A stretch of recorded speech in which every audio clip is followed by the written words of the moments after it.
আসসালামু আলাইকুম বন্ধুরা, সবাই কেমন আছেন? আশা করি আলহামদুলিল্লাহ সবাই ভালো আছেন। তো আমি আপনাদের মাঝে সবসময় নতুন কিছু নিয়ে আসি। আজকে আরো একটা ভিডিও নিয়ে আসলাম। আর ভিডিওটা আসলে আমরা সোফার কাজ করি। তো সোফার কাজ করতে গিয়ে আমাদের অনেক কিছু প্রয়োজন হয়।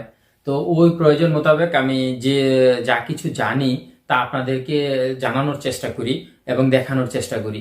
আর আজকের এই যে দেখুন, এই সুন্দর দুটো গোলাপ ফুল কাপড়ের, শিফন কাপড়ের, তো আপনারা ঘরে বসে বানিয়ে নিতে পারেন। কিভাবে বানাবেন? তো আমাদের আপুরা হয়তো কিংবা ভাইয়েরা যারাই আছেন বাংলাদেশে, যারা টেইলারি কাজের সাথে জড়িত, যারা অনেক সময় বাচ্চাদের জামা কাপড় বানান, তাদের এই ফুলগুলা প্রয়োজন পড়ে। তো এই ফুলগুলো হয়তো আপনারা কিনে নিয়ে আসেন, কিন্তু আসলে এই ফুলগুলা যে কাপড়গুলো আপনারা ফেলে দিবেন সেই কাপড়গুলো তো আপনারা বানাতে পারেন। তো আজকে আপনাদেরকে আমি শিখিয়ে দেব এই ফুলটা কিভাবে বানাতে হয়। তো আমি শিখাবো না অবশ্য, শিখাবে আমাদের সাদাত ভাই। সাদাত ভাইকে অবশ্যই আপনারা চিনেন।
এই ফুলগুলা কোথায় কি কাজে লাগে সেটা আপনারা হয়তো আমার চেয়ে ভালো জানেন। আর যদি আপনারা না জানেন তাহলে অবশ্যই আমি পরবর্তীতে আরো ভিডিও বানাবো কোথায় কি কাজে লাগে। আর বিশেষ করে আমি তো বললাম বাচ্চাদের জামা কাপড়ে এই ফুলগুলা অনেক প্রয়োজন হয়। যারা ছোট ছোট বাচ্চা আছে, মেয়ে বাচ্চা আছে বিশেষ করে, তারা অবশ্যই জানবেন যে এই ফুলগুলা কোথায় কি কাজে